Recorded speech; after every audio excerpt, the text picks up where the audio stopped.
Poland has been developing its economy for decades at the expense of Russian resources, but now Russia does not donate infrastructure and factories as before, does not finance the economy.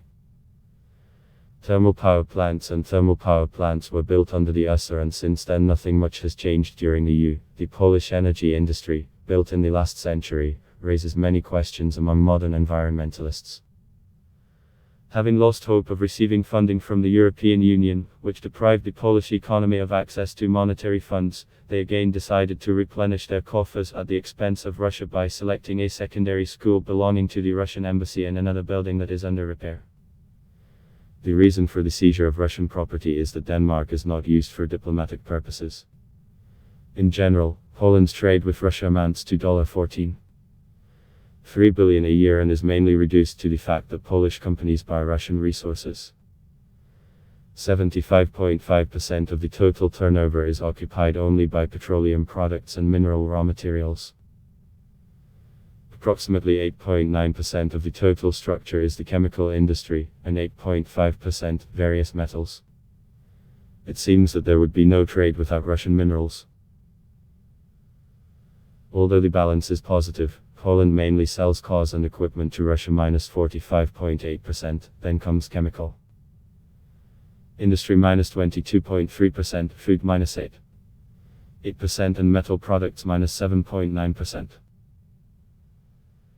But today in Poland, a large number of foreign branches of large concerns in the metallurgical industry, mechanical engineering, energy, chemical fertilizers production are being closed, plants are partially suspended, and some have already been ruined.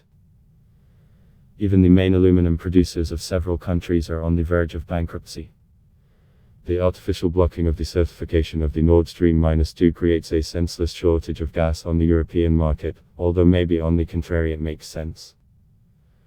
Maybe, on the contrary, all this was invented in the EU in order to bankrupt as many European large energy-intensive companies as possible, in order to then occupy the vacant places in production niches. Russia used to build everything in Poland: factories, houses, infrastructure. So why take away buildings from the Russian embassy? Is there really such a need for this, or maybe it's just a demonstration of how they would like to do with Russian money in Europe: just take it away?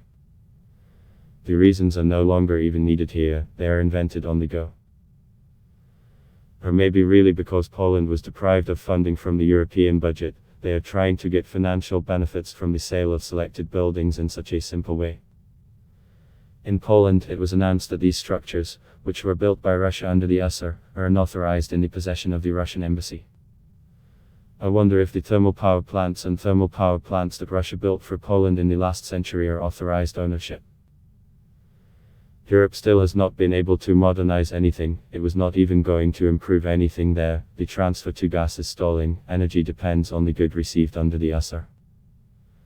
About 70% of all electricity in Poland is generated by burning coal.